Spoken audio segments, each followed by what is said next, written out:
Welcome to Chronic Curiosity, where we have real conversations with real people, from everything to anything, in attempts to facilitate dialogue with our fellow humans, and hopefully your curiosity as well as ours. If you can withstand the show, we ask, most importantly, that you tell your friends and family, but also you can pick up some merch or just donate to the show at chronic-curiosity.com in USD or Bitcoin.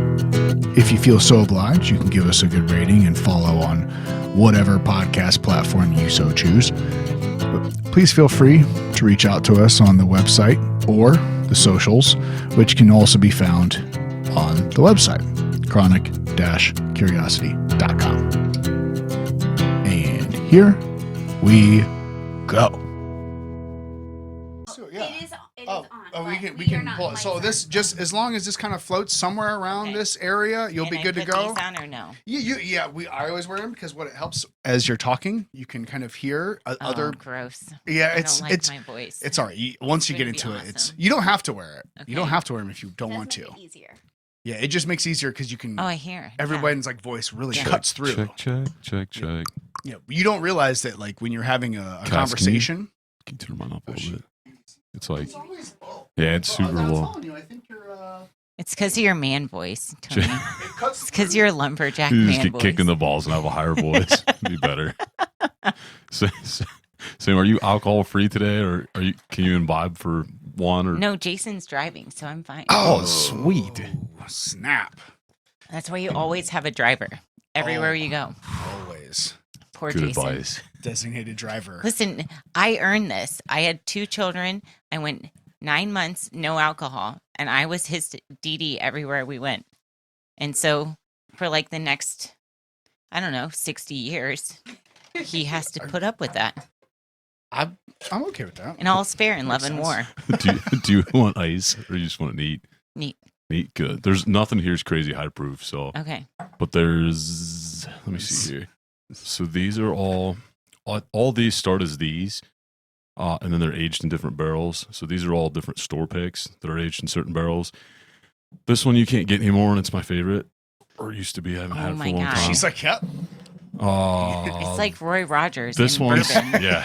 This one's like, people seem to like the Midwinter Night's Drum, and then the Boot Rye. You said they Is always this start all out the as, same, like, brand? Distillery, yeah. They're all High West. You so. said they always start out as the High West Double Rye? I think they all start out as the Double Rye or the Rendezvous, but I believe these ones start out as the double, and then they age it in something. So I'm a big fan of rye. Fan of rye. That's all we have in front of us here is rye. Well, I guess I'll start out with how they start out. How I really enjoy how things start out. Yeah, it's amazing what happens later. Yeah. A little love, a little age does us all well. As long as it's not gravity driven. Well, yeah, there you have that. Speaking of how things start out, you do a from what I know, this is the first time we've officially met. Yes. But what I know, you are an entrepreneur. How did you start out with a serial entrepreneur? A serial entrepreneur. Yeah, like it's not even good. She's a killer. She's a killer. What's that? Yeah, maybe Tony. You should probably give the introduction this time, since Tony always yells at me for not. Ladies and gentlemen. No, I'm just kidding. Oh, well, you guys might as well do it now. Yeah. Yeah, do it right. Ladies and gentlemen, this is Sam Stine. She owns or co-owns, I guess, would you say co-own together with the hobby? Yeah. So he pays the bills and I do the fun stuff. So yeah. That sounds pretty sweet, actually. Mm-hmm. So actually, I'll just let you tell everyone kind of what you own, what you run. Okay, so deep breath. Yeah, so you were supposed to do this. Yeah, my name's Samantha Stine. I know you don't know me if you call me Samantha because I don't go by that. Mm-hmm. That's like when people call and they're like, "Is Samantha Stine there?" I'm like, "No, she's not actually." I don't know her. Yeah. Don't know her. I know you know me if you know I go by Sam. So, I have been married close to 15 years to my husband, Jason. He owns Greenleaf Restaurant. During COVID, we acquired the parlor and turned it into another restaurant called The Leaf, now in downtown Worcester. I've owned Declaration Fitness / CrossFit with my brother and sister for almost 9 years. When my grandfather passed away, he said, I don't care what you guys do, but you got to do something together. So the four of us started a CrossFit gym. And then that has morphed into, we have probably one of the biggest CrossFit outdoor games in Ohio at my mom and dad's farm. And I think this will be the 7th year we've been doing that. Last year we had just over 100 teams, so 300 athletes at our family farm. Yeah, like I said in the beginning, I'm like a serial entrepreneur. I'm always looking for something. I enjoy starting something and like seeing it come to its own. When we bought the restaurant, I kind of, in my head, had a vision of exactly what I wanted. I knew what downtown was lacking. Not necessarily a farm to table concept, but a very like unique restaurant into where, you know, our menu rotated. We made awesome crafted cocktails and had just something that downtown didn't have. I wasn't looking to compete with another steakhouse or Basil or Rocks or any of those. I wanted to bring a new and very different kind of concept. And I wanted to have a really awesome brunch, which I think we've excelled in brunch. We're still kind of like seeking out and finding our niche for dinner. Our features are really, really good. It's just like brunch is so good. I think it makes dinner look like it's lacking. So I think you guys knocked it out of the park. So something you said about bringing something to Worcester that they didn't have. Corey and I always talked about, man, I wish there was one place, just one place that we could go. And we knew every single time we were going to get food that no matter what it was, it just knocked it out of the park. And I think you did it. Oh, yeah. Like every time you go in and you have no idea what the chefs are preparing. You have no idea like what they have up their sleeve, and they'll bring something out and I don't even know. I can't even pronounce it, first of all, but you're like, holy crap, it's so good. And it is, you know, and so many things, there's very traditional type things on the menu, but a lot of the traditional things have a nice twist. Like our Eggs Benedict is served on a house-made corn cake with jalapeno and cheddar in it. I mean, it's stellar. It's solid.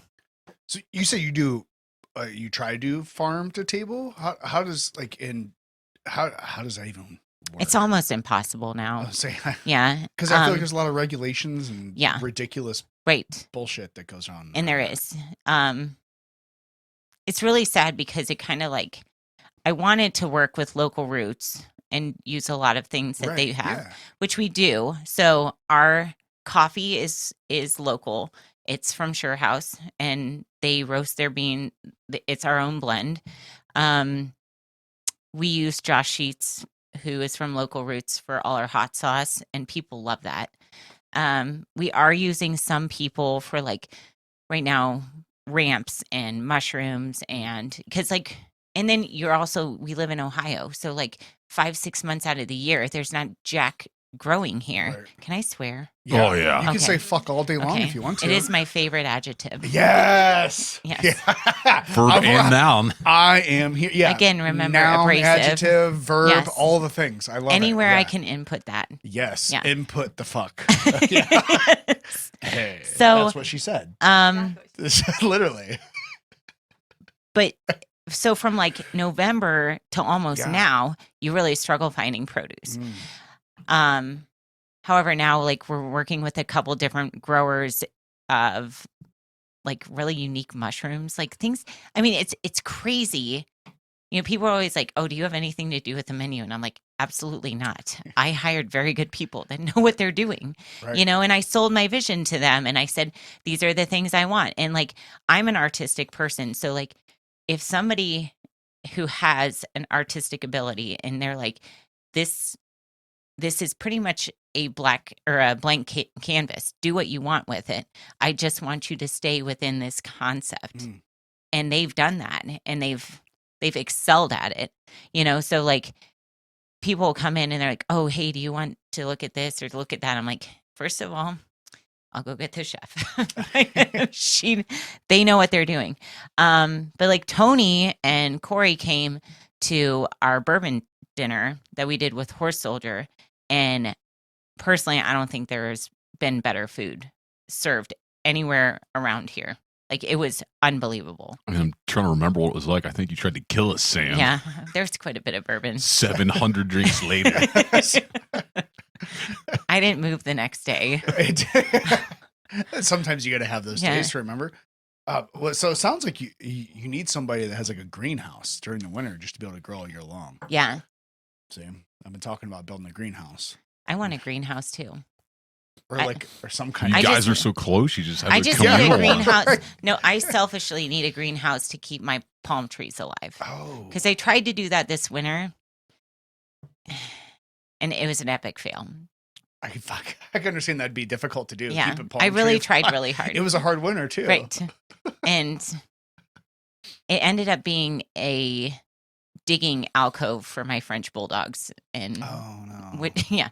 Anyways, massive. Yeah. So selfishly, I want a greenhouse to keep my palm trees alive. I don't know what all entails into having a greenhouse, but I've been talking about, like, we have this little spot on our property where I'm like, this would be a perfect place for a greenhouse. I think it gets Yeah. sun, but it stays wet, so I can't put anything there except a building. Yes. So we might as well just make a greenhouse and just grow I shit agree. all year long. Well, if anyone in the world knows what it's like to have an idea and they're just like, you know what, we're gonna bang it out, we're gonna have at it, I'm your girl. I like that. People were like, oh, what's your business plan?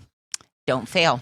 Yeah, it's all, That's my Send business it. plan. yes, Keep I like going. that. Yeah. I like that. That's how usually I do things. I do Yeah. projects around the house where I'm like, people are like, oh, like, where did you get the plans for that? I'm like, Right here. yeah, I just kind of came. I just did it. Yeah. Just start. I think that's one thing a lot of people are missing is you don't need having a plan is great. Having goals, even better. But sometimes if you don't start it, it doesn't matter if you have plans or not. Right. If you never start Yeah, it can live up in your brain all you want. That was the best until you thing. die. Right. So when we were building out the Leaf, Jason and I used to go to the parlor on Thursdays, and it was like our morning together. Because when I was in the gym and he was running Greenleaf, like, and 2 kids and 40 acres and Oh, so he runs a Greenleaf as well? Sorry. Not to yeah. interrupt. So my husband runs Greenleaf, Okay. owns Greenleaf. I mean, like that co-own thing, he Right, still I gotcha. pays all the bills. I just have nothing to do with Greenleaf. I got you. But so Thursday mornings were like our day, and we would like go, because this was back when I was a really competitive CrossFit athlete. And so Thursdays I would do yoga, and it was like my morning to just like chill out, not train Woosah. 3 hours a day.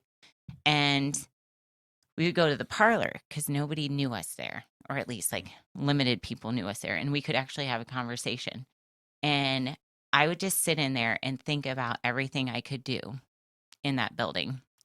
And when COVID hit, nobody was doing anything. They shut our gyms down. They shut the restaurants down. We were only running carryout out of Greenleaf. And I was bored out of my damn mind. And I told Jason, I said, just call Mike and see if he would sell it to us. He's like, I'm not doing that. And he's like, I'm going to retire. And I ruined all that for him. But so I finally convinced him to call Mike. And Mike was like, Jason, why are you calling me? And I finally just took the phone and I was like, Mike, I want to buy your restaurant from you. And he was like, really? And so we met a couple times, and I kind of sold my concept to him, what I wanted to do. And he loved it. And so in June, we settled on a price and bought the restaurant, and then had plans drawn up. It took 2.5 months to get building permits during COVID because nobody was in their offices. Nobody answered their phones. Nobody answered their emails. It was the most frustrating thing ever. And then right after Labor Day, we got our permits, and we were in there and never stopped. That's phenomenal, especially during. Oh COVID. yeah. Like I think about what we accomplished. So it was a blank canvas. We gutted it, in the summer because you don't need a building permit to gut it. So literally, it was just waiting for us to Right. get our building permits. We had to tear out every bit of plumbing, every bit of electric, every bit of AC, HVAC. It's all brand new. Nothing was grandfathered in. So, yeah, And you just knew it was going to work. I don't know. I'm too like the best part of me is I'm too stupid to quit. So like failure is not an option. I always say that. I've heard you Yeah. say that quite People a few are like, times. "Oh, I'm you're- just you're so too dumb smart." I'm to like, stop. But No. No, I won't say that word that Cassie loves so much, but Yeah, no, Yeah. I'm too stupid to quit. Like, so I knew Worcester really needed a place like what I had in my head. yeah. So the best thing that happened, and not the best thing at all, one of the things. the updraft, and I can't even tell you the amount of things I learned. I learned how to apply for all my own permits. I learned how to deal with contractors. I had to fire an asshole electrician who thought that he could like tell me what to do. And I was like, look, sweetheart, I pay your paycheck. You're going to do what I want you to do. And I mean, we were in there 7 days a week. Like my dad was with me every day. You know, Jason was in there.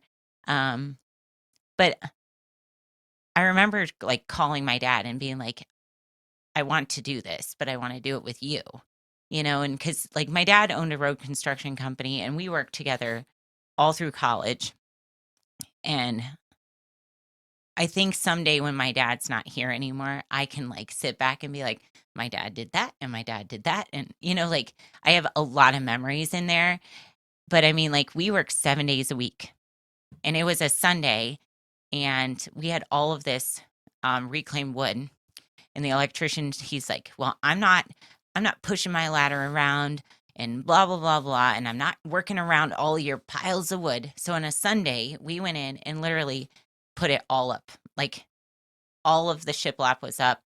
And it was Monday morning and he came in and I said, I need the track lighting up. Like in my head, somehow in my head, I knew like how things should progress.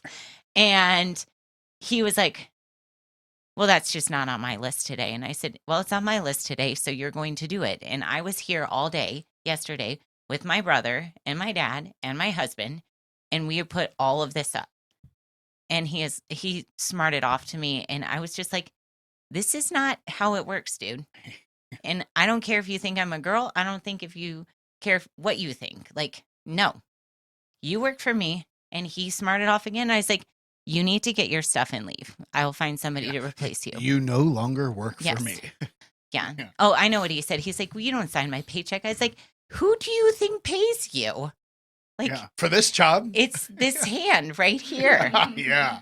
But then, so that was going on. And we have this wall that kind of separates the kitchen line. Because that was another thing, too, I thought was really cool and unique about this restaurant is that when you come in, you're literally experiencing everything. You don't just like see the front of the house, you see the back of the house too. And I think that's super cool and very unique to what we do. So this updraft system that was supposed to ventilate right up the back of the wall and out. Well, we share a property line with the building next to us. And that updraft system did not go that way.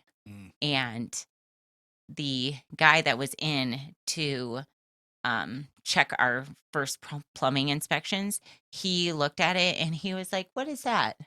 And Matt Tigner, who is our plumbing contractor, he was like, oh, we cut that. And which we did because it was like dripping oil. Well, here, the grease line or the updraft went up the wall, back down into the basement, ran parallel with the basement to the back of the kitchen and then up with no grease trap cleanouts. Like Sounds there's like a no, like it was the most disgusting thing when we cut that and like carried it out of the basement. And he was like, that's not going to work. That's not to code. So we had to buy a huge updraft and it's pretty much made for our restaurant. The thing inside the restaurant weighs 800 pounds. The 2 systems on the roof weigh 600 and 700 pounds. And everything was waiting on this now. Everything. Naturally. And I had to apply for a new mechanical license or new mechanical drawings, a new mechanical permit. I had to get all the stuff to the restaurant. And they were like, oh, this is going to put you 3 months behind. And I was like, no, that doesn't work for me. So I made phone call after phone call after phone call. And they were like, oh, you're going to have to get a crane, and you'll have to get a permit to put the crane on the road. And I was like, no, I'm not doing that either. So I called Joe Campbell. His sister is a good friend of mine. And I was like, Joe, this is what I need done. So Joe Campbell drives one of those lifts and just boomed everything up onto the rooftop. So we get that. We paid for this whole thing to be express shipped. I called my engineer and I was like, these are the things that I need done.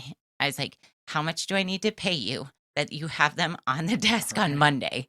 He got them done over the weekend. They're on the desk on Monday, got my permits, had everything delivered. The only thing is all of the glass was already installed inside the building. And there is an 800-pound ventilation system coming in our garage door. Like, we have a garage door. And thank God we put that in, because if not, there would be no way of getting that thing in. So my brother shows up, all of the contractors, and there's like 8 guys on this 800-pound unit trying not to break the glass that had already been installed. I mean, like, it's crazy to think that stuff all fell in line. And we got our liquor permit the day before we opened. Well, it doesn't sound like it fell in line.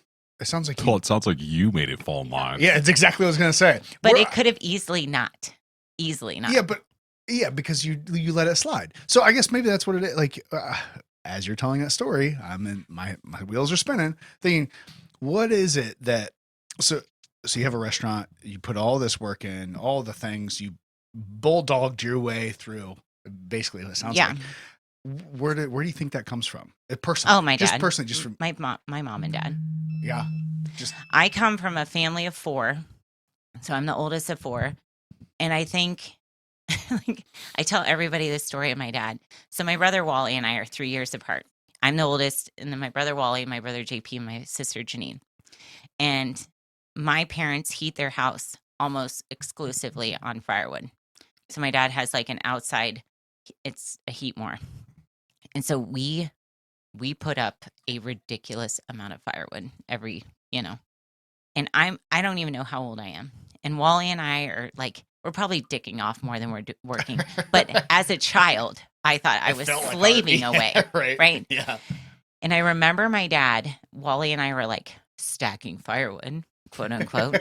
And my firewood more looked like a leaning tower of pizza. It's just like, and my dad came up and he just kicked it, and it all went, crashed over. And I was like, that's such a Les Parsons thing to do. And I am sobbing, right? Because like at the time I was a vulnerable little child. Like I wasn't the bitch asshole I am now. Do it right or don't do it at all. Right. And my dad says, if you start it wrong, it will end wrong. Like, and I mean, so I come from a family of entrepreneurs. I mean, until I was like probably in my early teens, I thought everybody worked for themselves. My uncle was that was another thing about that whole stupid HVAC updraft system. We had to reinforce the ceiling to hold all this stuff. Well, my uncle is an iron worker. So he came in over the weekend and reinforced everything. I mean, like, it's just crazy, everything that like was there for me to make this happen. So, I come from, like, my dad's best friend owns Frosty Bag. He's like ridiculously successful. My dad was a construction worker, owned a 3rd-generation construction business with my uncle. My mom's 2 brothers both own their own businesses. So like I come from a family where everybody is their own boss. Yeah. And so for the longest time, I didn't think anybody worked for, like, what do you Right. mean you have a boss? Like, I don't know.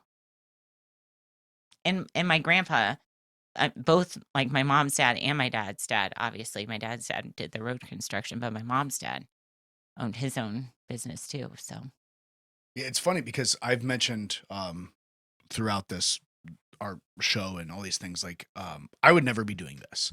Like this is not something that I sitting down and talking to people that I don't know. That's not something that, besides the last maybe 2 years, yeah, is when I started doing this.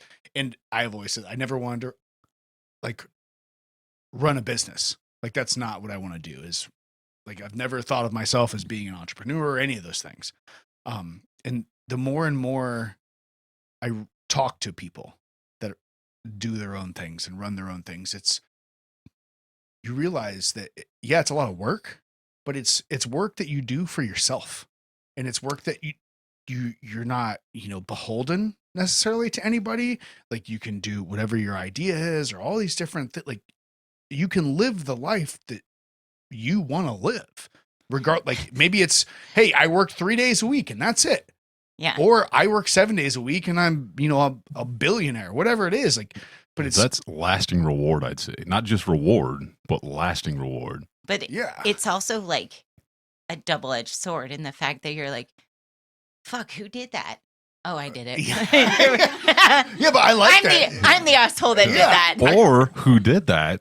Oh, You yeah. did that and you succeeded. So it's like, Right. not that Yeah. you'd ever pat yourself on the back, but you're like, I was grinding. I was, being innovative, and I was the one who figured that out. It wasn't some team of people. It wasn't some, something that was already put in place. I don't know if I can like say that though about the Leaf, because I have so many awesome people that Sure. have joined forces with me Yeah, and but do you- believe in me.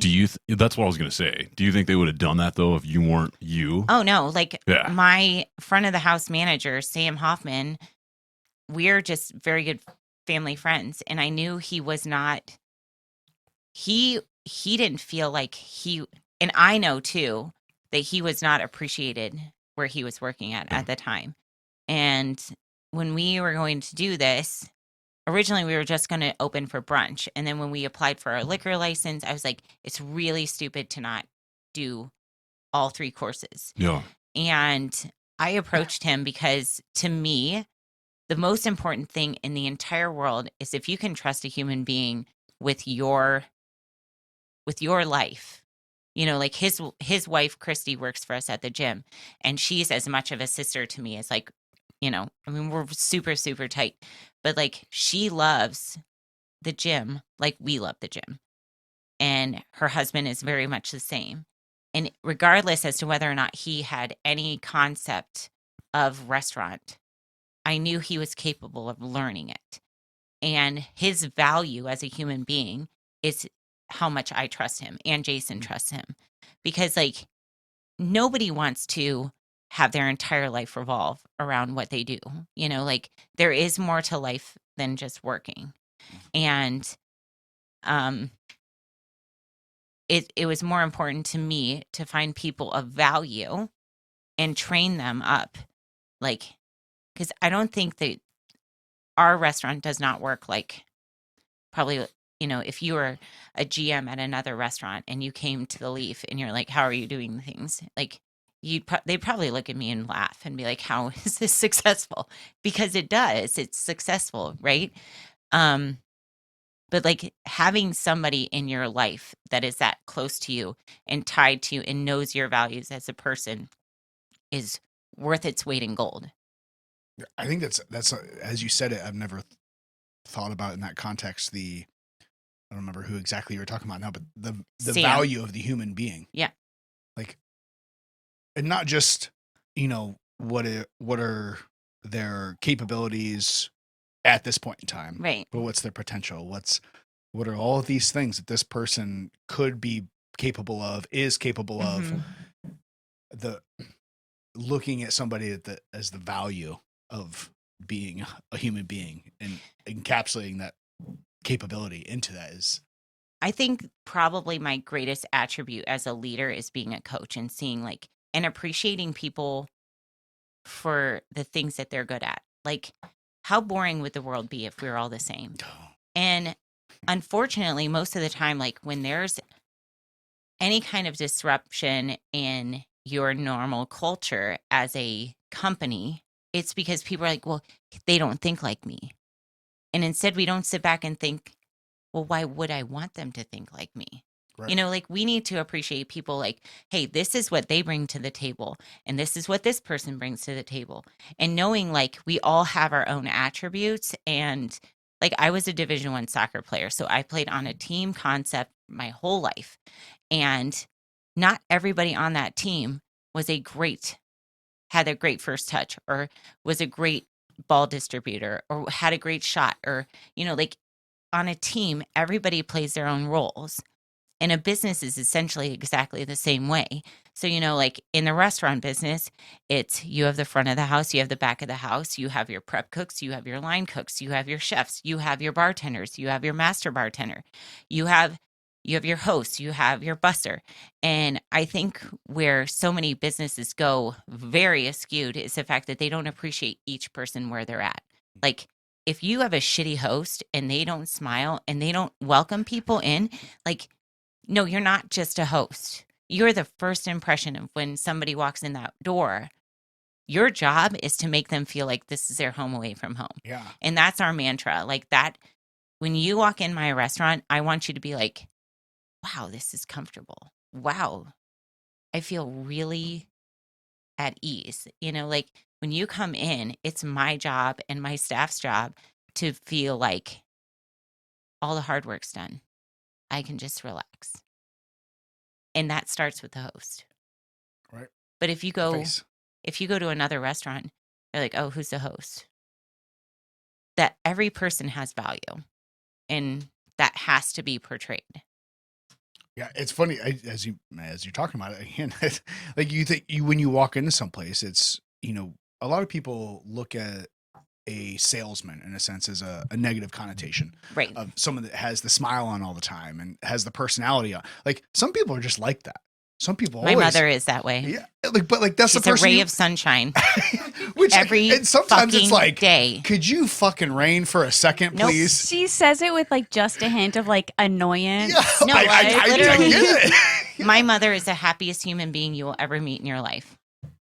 And then sometimes it's like, could you just stop just for a minute? Can you not be? But that's who you are as a host, right? But like the chef doesn't need to be super happy and having a giant smile on. Like he or she just knows how to. They just need to cook the fucking shit. Like cook it. Like that's all we need. And come up with it and organize. Like that's the greatest thing about Gina, our executive chef. She walked into a shit show. I mean, like there was no organization, and she was the second one that we had, and I don't even think she knew what she was getting into, honestly. But she came in and she runs her ship very well. And I really don't interfere. Like, why? If she I does it pay good. you to do a job that she does exceptionally well. She brought in these fucking baller ass bitches that come in and like they sling. So I have two women that run brunch and they sling food like nobody's business. I mean, they're absolutely amazing. And everybody else that she's brought in with her, I mean, they just fall in line and, you know, and they respect her and they respect her leadership. And that's all you need. That's all you need to make a successful kitchen.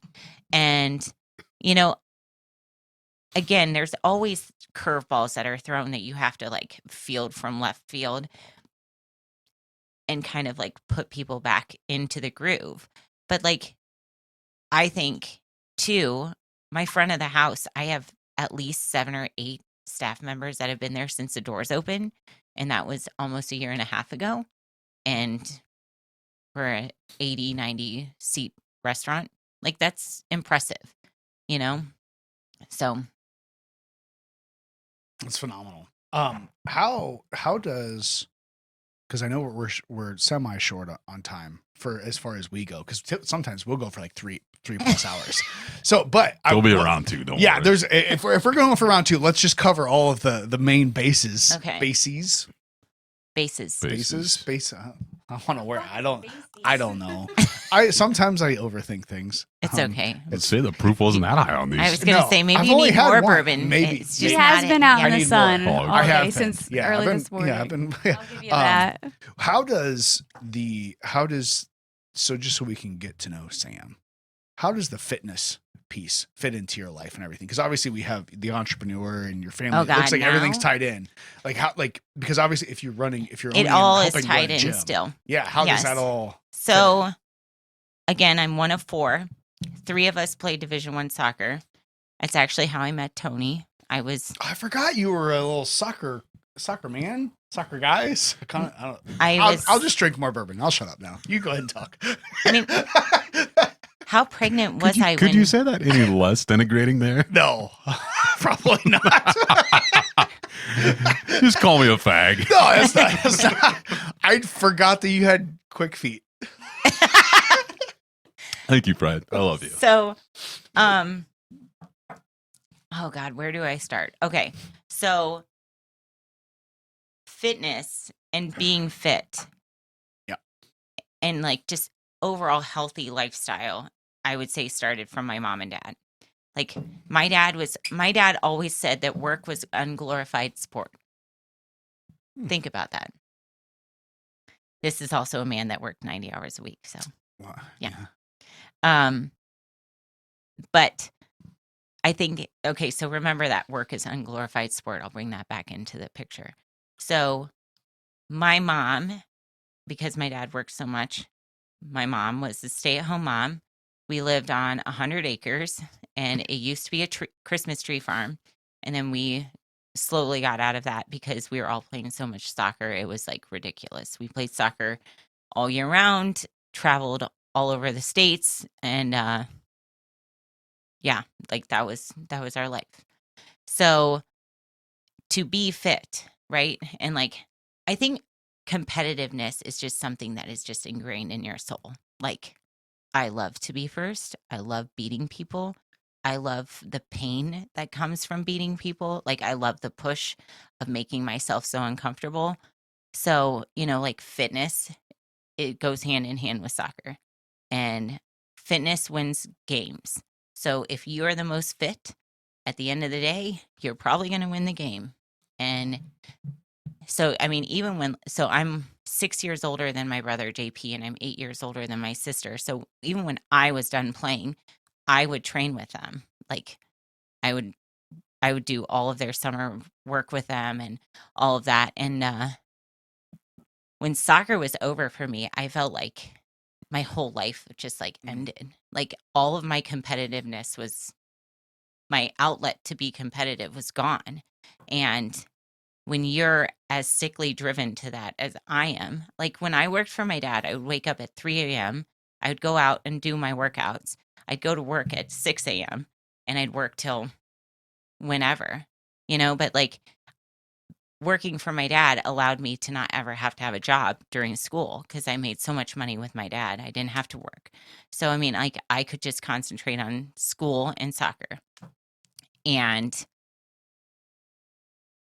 I remember my mom's a phys ed teacher by degree. Oh, so she's even Oh, yeah. in her blood Yeah, too. she's the Energizer bunny lit up with sunshine. And Right, because she's always happy. right. Yeah. Right. Also. So, yeah. So Janine, my youngest sister, found CrossFit. She was the first one that found it. And my brother JP and I were back at home at House Iron, and she called us and she was like, "This is amazing." She's like, "You have to do this workout, you and JP." Because like I dabbled in running because I love to run. And then I dabbled in bodybuilding. That was awful. I like not the training part, the dieting was awful. Like if you ask me to eat raw spinach, I will no, never again. Never. Even oatmeal. I can't even do oatmeal anymore. I ate so much of it. So she called us and she was like, "You have to go try this workout." And it was McGee, and it's a hero workout. And it was like deadlifts and push-ups and box overs or box jumps. And I remember doing it in the back room at the House of Iron with metal plates.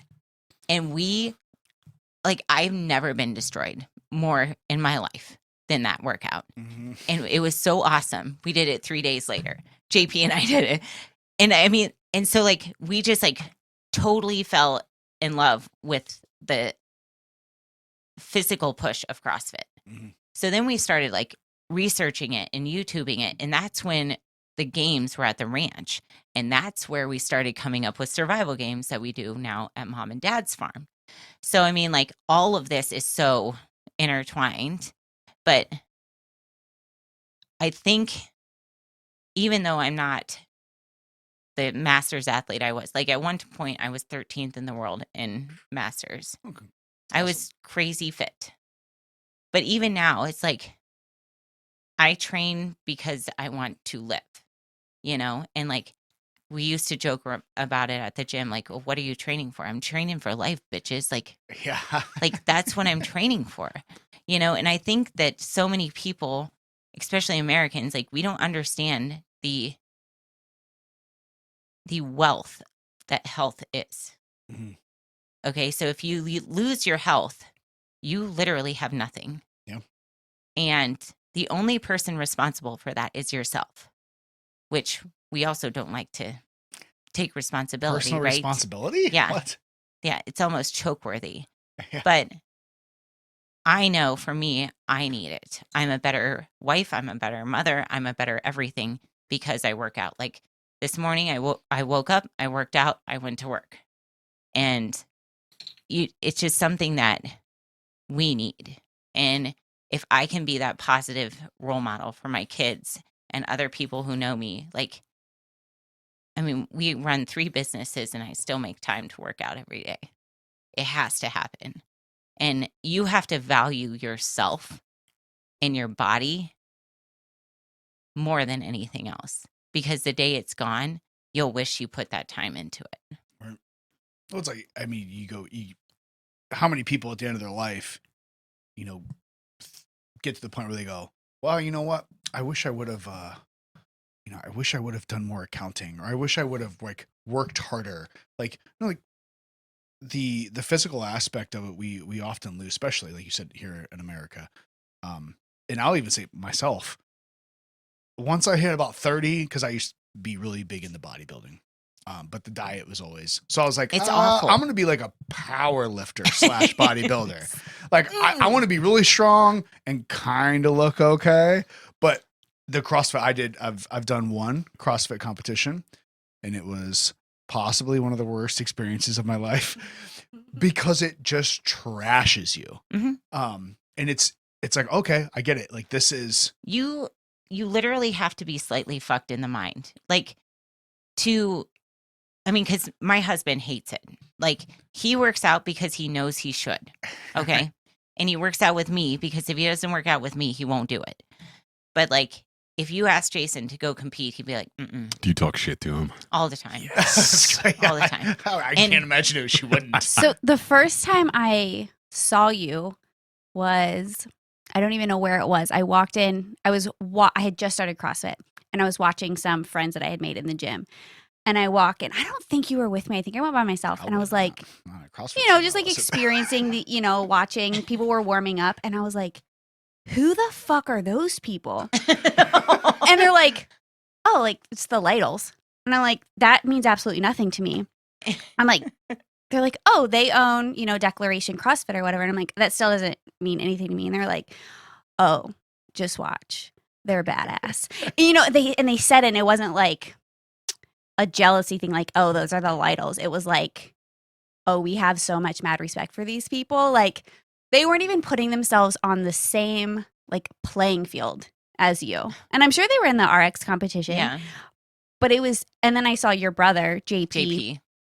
Completely fucking annihilate whoever. I can't even remember who all was there from my gym.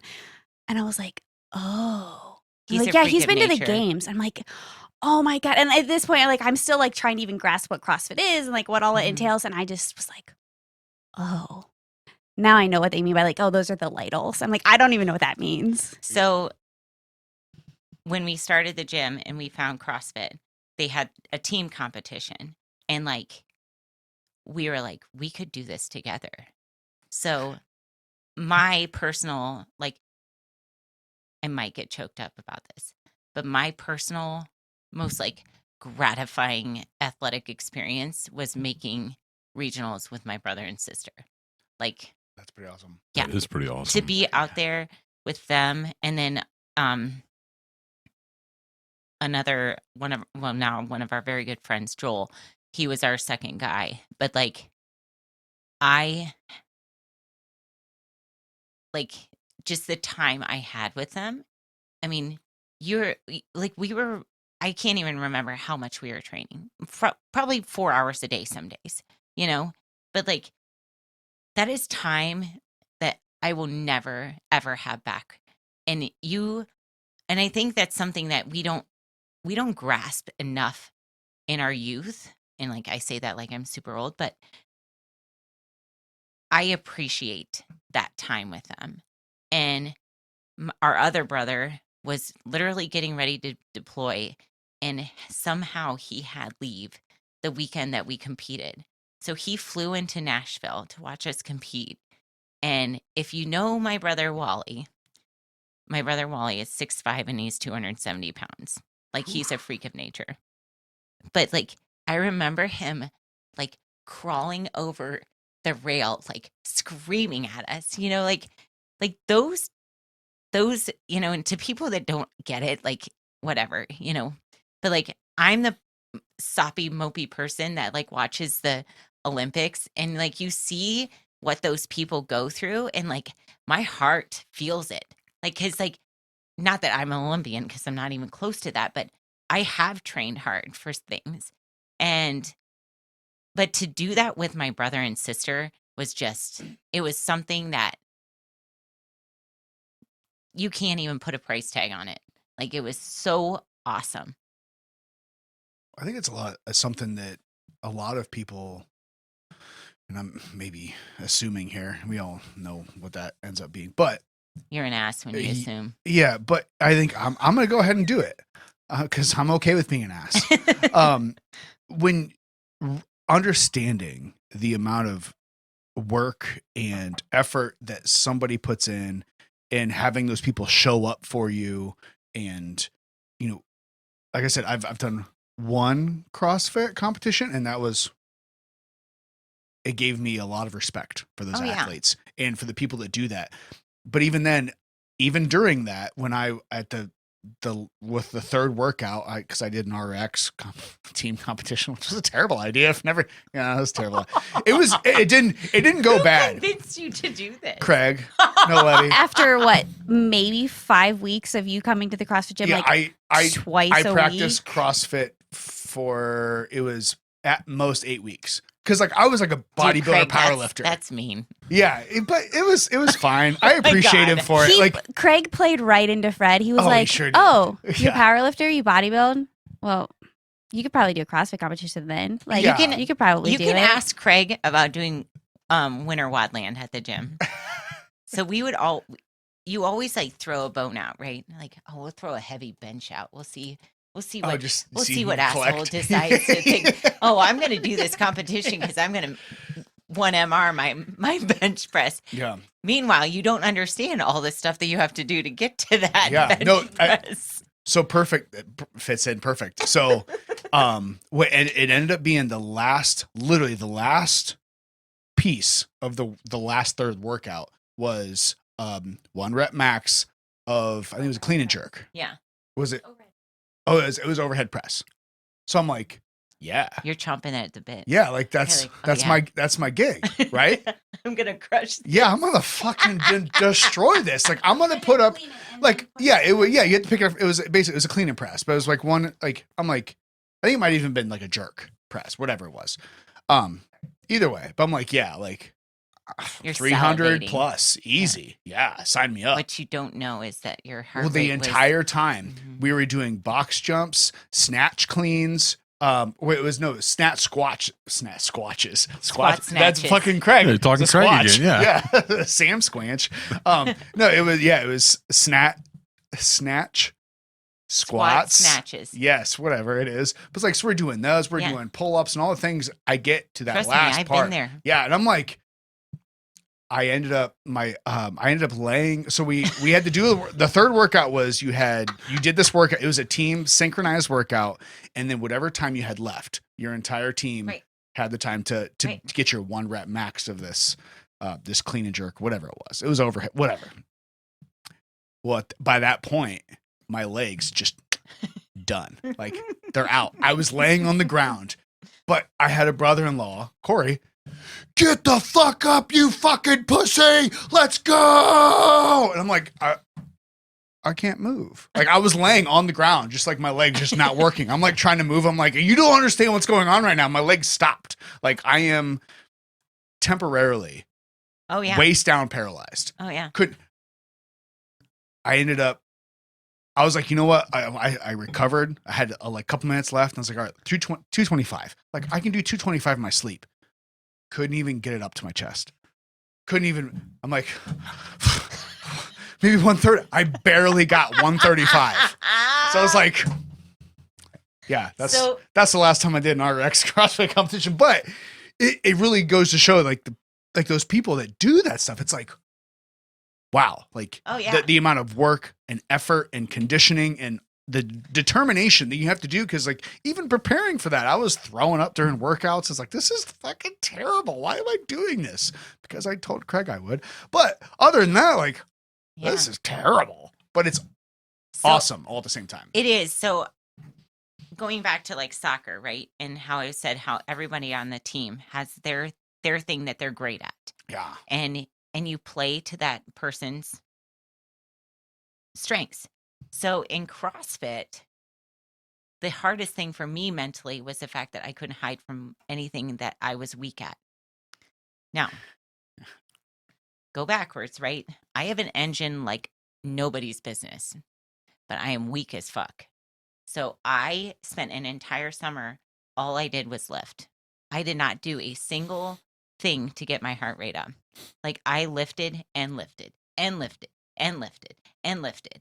And it's crazy, but it's also like very demoralizing, it will invoke a lot of humility in you when you have to go in to the gym every day and bust your balls to do something that you know of you want this end game out here, but to go and do something that you suck at day after day just to get a fraction, like I fractionally got better. It wasn't even like exponentially, it was a fractional gain.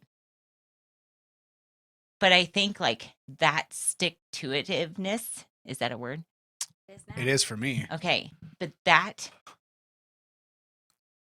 I've never worked on myself harder than I did that summer.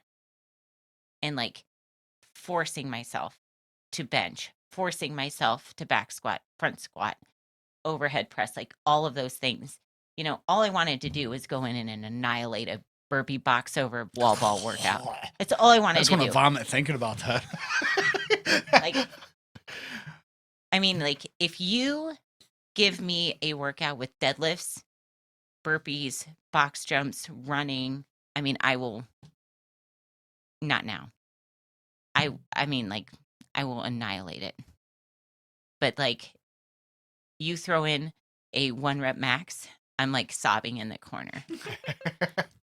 But it's just like, I think that's what's so cool about CrossFit, but it's also the thing that like deters people is the fact that it makes you literally stare yourself in the face and be like, no, you're going to go do this. Yeah. If you don't know what your comfort zone, where your comfort zone ends, you'll find out real quick. Yeah. Like I tell my kids every day they need to do something they don't want to do. If you're sitting on the couch and you should go put your clothes away, you need to go do it right now.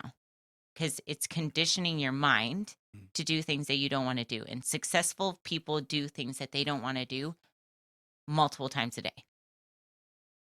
That's what it takes to be successful, regardless as to what your success is. Like I hate emails. I make myself open my emails once a day and look at them. that's my business sign. Like, it's way easier for me to do the other stuff.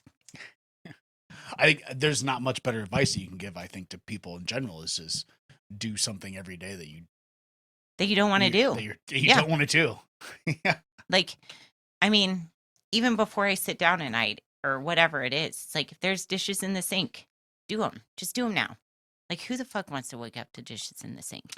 Not my wife. Let me tell you No, that. but I mean, like, there's She so many don't. things in life. If you would just do it the first time you thought about doing it, Yeah. you'd be done by the time you second, third, fourth thought about doing it. Yeah. But we are such creatures of procrastination, and it'll be there tomorrow. Well, yeah, it'll be there tomorrow, but so will 4 other things. Do you think we really are creatures of procrastination, or is it just the comforts that we have kind of grown into and have been allowed? I think it's a thing of convenience. You know, like, so before I started the gym or the restaurant, I did a lot of personal training, and like where I excelled at was like bringing people back from rehab type situations. So like Dr. Mike Kanapic is one of probably my greatest claim to fame. I cried when I watched his interview. Yeah. That was a couple years ago. Was it? I cry probably once a month with him because like I'm so proud of where he is. And it's like, the funny thing is too, it's like, it's kind of very personal between me and him and like our friendship that has grown because of it. But it's like, it's not out there to a lot of people, and it very well could be. And we've talked about it before, and it's like, is this something that we want to broadcast out? Because we could. Because I tell him, like, he is an inspiration to a lot of people, but it's also his own personal journey, and it's his own personal war in what he's endured. And I think like being respectful for that is more important than anything else. And like, but anyways, like him coming back from a stroke, and then, you know, Sim, can you tell the listeners like who he is? oh, I'm sorry. No, So, you're okay. so Dr. Kanapic is a orthopedic surgeon here in Worcester who we had a working relationship before he had a stroke, but like we definitely weren't that super close. And I remember when he had his stroke and like he was coming to the gym and doing CrossFit. He's also on the school board. He's the College of Worcester orthopedic surgeon. Isn't he a musician too? Yeah, he's a musician. Like the dude does everything, you know, like He's a cool dude. yeah, he's a mountain of a man. And he's also my orthopedic surgeon. So like when I have issues, I go to him. Did my Achilles. Yeah, he's a great guy. And super devoted to Worcester as a community as a whole. And I would text him a lot. And I remember I went in for an injection in my wrist because I broke my wrist 3 times within 18 months when I was a kid. And I remember I went in and they were like, oh, well, Dr. Kanapic's back in the office, but he's not like seeing patients. So I said, well, can you just let him know I'm here? I'd like to see him. And when I first saw him, like, it ripped my heart out. And I remember leaving and I got in my car and I called my mom and I was like sobbing because like Mike was he was like the light in the room, like, very social, he loved to talk to people, and like the stroke not only like affected him physically, but like his speech was really affected and his diaphragm was affected. And I sent him a text afterwards and I said, when you're ready, I'm here for you. And it was in between Christmas and New Year's when he came to my house. He came to my house. And so most of my personal training people I worked out of my house with because they had my undivided attention and I had theirs. And I had to help him down my steps. I had to help him up the steps. And I remember just sitting with him and saying, like, where do you want to be? Because at the time, he was released from physical therapy, occupational therapy, and speech therapy. And they didn't know if he would ever regain his ability to practice as a surgeon. And he said, I have to get back there. And I said, all right, we're going to do it. Like, I don't care what it takes. Like, we're going to do it. And he never quit. And he fully practices. He's doing everything that he wants. He's playing again. He's playing bass guitar again. And like, but he, like, it wasn't me that did it. He mentally said, this is not going to work for me. And this is not where I want to stay. I just was like the catalyst for it. Like, okay, well, we're going to do this and we're going to do that. Like, but he is such a awesome human. So I have like 2 or 3 personal training clients that I still do now having the restaurant, and he's one of them. I think it's something special to have not only the ability to push other people, but to find those people that allow you to push them. Yeah. And that you allow yourself to be pushed by. Oh yeah. Like, he's expanded my like abilities to, I mean, you know, like, he couldn't get up and get down. He couldn't do a push-up, you know, and But he was just released from physical therapy, not able to get up and down a flight of steps by himself. Like, is that, so in your experience, is that pretty that's pretty normal. Yeah. And the sad thing is like, most people think, well, this is as good as it's going to get. And they don't have the mental fortitude to be like, well, fuck this. I'm not staying this way. well, especially if a professional is telling you like, this is the best we can Right. get. Yeah. Like, So damn. I have my BSNRN. And the reason that I don't practice is because I can't stand how medicine is handled within the United States. Yeah. Number one, we don't own our own bullshit, meaning like what you put in your mouth and what you do every day it's going to literally give you the body that you have. Like, yes, does genetics play some factor into it? Absolutely. But like, I can't tell you how many people have come into the gym and they're like, I have an underactive thyroid. And I was like, well, that's great. I don't have one.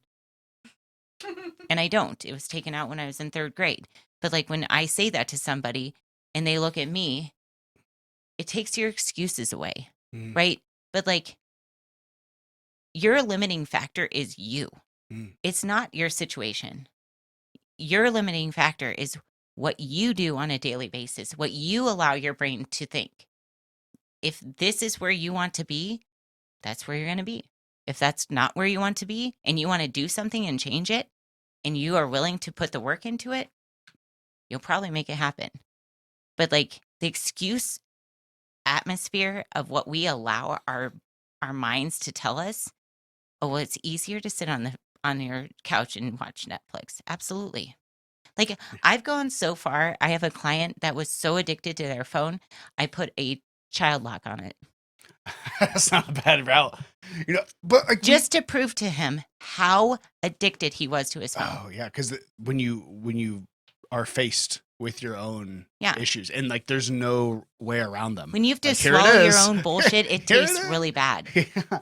Well, at the same time, we've had CJ Collier on a couple times, who is a vet that got blown up in Iraq. Yeah. And he actually died. And then they brought him back. Like, they had told his wife that he probably wasn't going to live, and they ended up living. He was in Germany, and like this whole thing, like he was hoping to go to the Olympics for track and field. Now his son, I don't know if you've been following him, by the way, Beast. badass. But like, he's an IFBB pro now. Like, and they never thought, they told him like, yeah, you'll probably never walk again. And it was just like, oh, there you go. Me. Yeah, and he was like, and the funniest story, his wife, like, he was like, the one day during physical therapy, he was crying, and like he's like, God slapped me upside the head. And then I realized it was my wife, because I was crying. And she was like, stop being such a bitch. Your sons are watching you.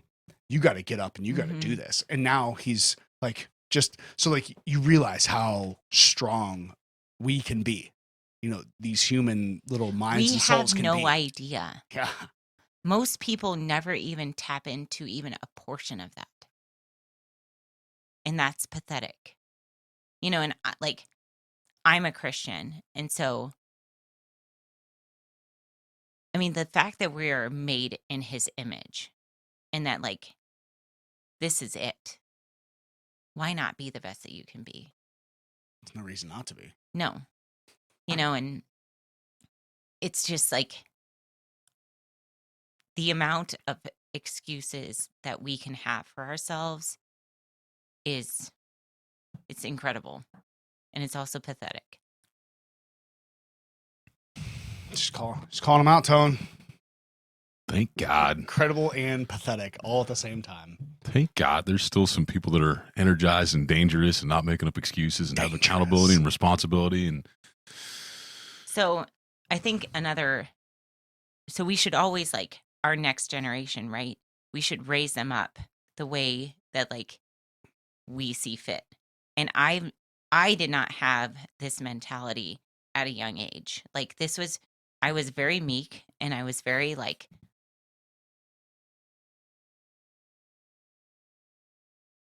I was shy. And I really, like, hardly talked. And I see my son, Braden, who, like, he's a pitcher on his baseball team. And, like, I never had the composure that that child has. Like, so he was pitching last night, and his ability to just quiet himself, you know, at 11 years old is shocking to me. Like, I can do that now, but I taught myself that at 30 years old.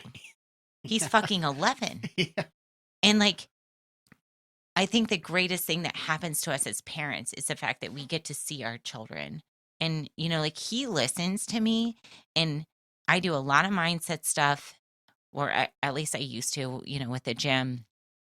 And we talk about, like, what you feed your brain is what you're going to believe. Mm. And, you know, he'll listen to podcasts that I'm listening to. And it's amazing that, you know, you hear these little kids and they're talking and he's saying things that it's just like, holy crap, dude. Like, you're 11, you know, but for him to step on that mound and, like, you're alone and you are everybody's watching you. The one. Yeah. Yes. You know, and it was like every batter, he would just quiet himself back down.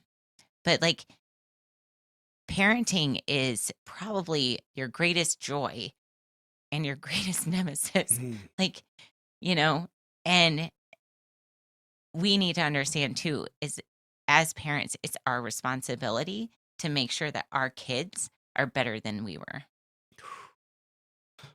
Well, as phenomenal as your son sounds, because he's able to do that, I'm gonna have to put a little bit of that responsibility back on you, because he had to learn it from somewhere, you know. So my kids, it comes from somewhere, right? So my kids have gone to every big CrossFit competition I've done. They've watched me do really well, and they've watched me sink dead in the sand. And how I come off and own my own bullshit, you know, like, you want a serious pill to swallow, be humble in front of your kids. Like, when your ass is handed to you and your kids are watching you, that sucks. And being gracious, like, all of those things, that's tough.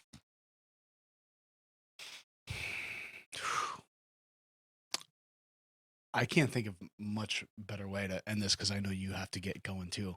I don't even think we talked about what we were going to Yeah, talk I know. about. There's got to be a part 2. I was saying, we 3, definitely need a part 4, 2. Whatever. yeah, but it those is. are the best. Yeah. But they're just organic. You let them go where they go. Yeah.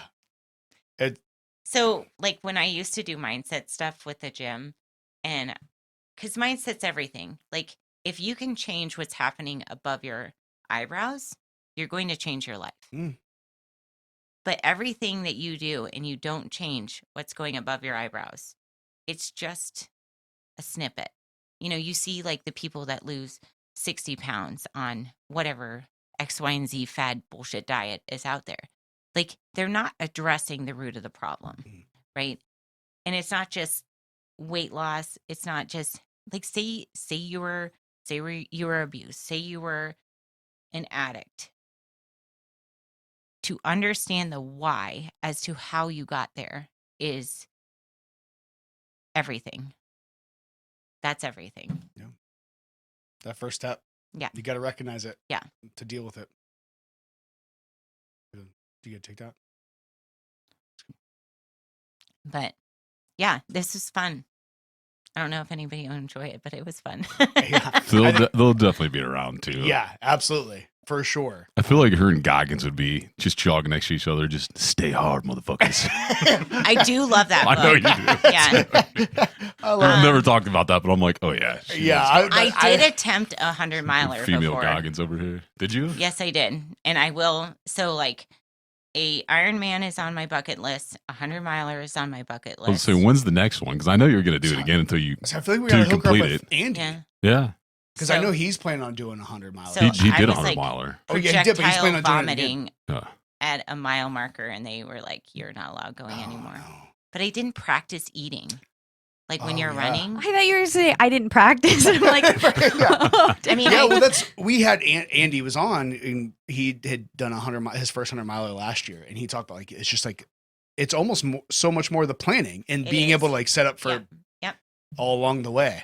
Like, but Yeah. still, to be able to that's I was gonna say, Oh, I'll props do for it. trying I'll it. be your team doc if Yeah. you need some lactated ringers. Yeah. Get it for you. yeah, I just We'll run need some you to- bags real quick. yeah, Yeah, I mean, Sit- I'll be the sit guy in an sitting on IV. alongside the trail, like drinking a beer, being like, "Yeah, woo!" Like Yeah. that's awesome. I'm not a runner though. I mean, so I turn 40 next year, and I go up a weight or a age group in CrossFit, and like I was probably the fittest I've ever been in my life when I opened the restaurant, because Labor Day weekend I competed in a master's competition and ended up 4th, and I mean, like I was crazy fucking fit, and then open a restaurant. Sounds like a great idea. You got busy. And again, like I said, I have some wrist issues, and I went to a specialist, and he's like, "You need it fused," and I was like, "Yeah, I'm not going to do that. I'm 38 years old. I'm not doing that." And now I'm 39. But like to me, I'll find a way around it. I just need the time to find a way around it. Figure out how to Yeah. find it. But right now, like, I have a huge responsibility. I have a lot of people, employee wise, that like they depend on the restaurant for their life, their livelihood, right? And so I take that seriously, and it needs my attention. And I don't have 4 hours a day right now to train and do that. But I won't say no. I won't say no. It's not there. Well, I think it's something special that you consider those things and consider the people that are connected to you, and obviously there's a My sphere success around comes from them. It comes from them believing in what we do. That sounds like a culture at its finest. you. Mm-hmm. Yeah. And we're very, very fortunate for what we have at both restaurants. Like, it's not just the Leaf. Maybe we can go into that next time, but like Jason's really changed the culture of his restaurant, and he's changed himself to be more of a leader and to be more compassionate and understanding and softening himself. Because for the longest time, I told him, I said, nobody will follow you if they don't respect you. Mm. Like, respect is not given, respect is earned. And if you don't understand that and you don't work to earn people's respect, then you're not a leader worth following. And he's really worked really, really hard and diligently on changing himself so that he can be a leader worth following. And I think it's done really great things for him at his restaurant too. We should get him on next time. Oh God. We'll get him Yeah. on. I know that's not his gig, but we'll It's get him a not. little vodka He'll or be like- something and loosen him up, Yeah. and He'll we'll be get, like, we'll get Sam, him you on. just talk. Well, he could sit off to the side until he feels comfortable enough to like Creep come on in. Yeah, Yeah. we could do that. Or Sam will just pull it in. Yeah. The Yeah. beautiful thing about him and I is like we are yin and yang. Like he loves me for all of my crazy insanity, and like I respect him for his steadfastness. Like but like as a couple, so we just had our anniversary, and I was like, if anyone would have told me 2 years ago that we would be opening a restaurant together, that we would run restaurants simultaneously, and we would be stronger for it, I'd be like, you're out of your fucking mind. But like I consider us like we're a force to be reckoned with, and he's my best friend. Like I'm the funniest person he knows, and I know, so it works really well. On that note, Sam, thank you so Thank much you. for joining us. Thank you. I am super excited for next time when we have a little more time. Oh my God. Excited. Thank Good. you. Thank you. Thank you for joining us today. Remember, check out the website, chronic-curiosity.com, to join us at the forum, have some fun, interaction, pick you up a comfy t-shirt, or if you just want to support the show and donate, all that is on the website as well. Thank you. Until next time. See you.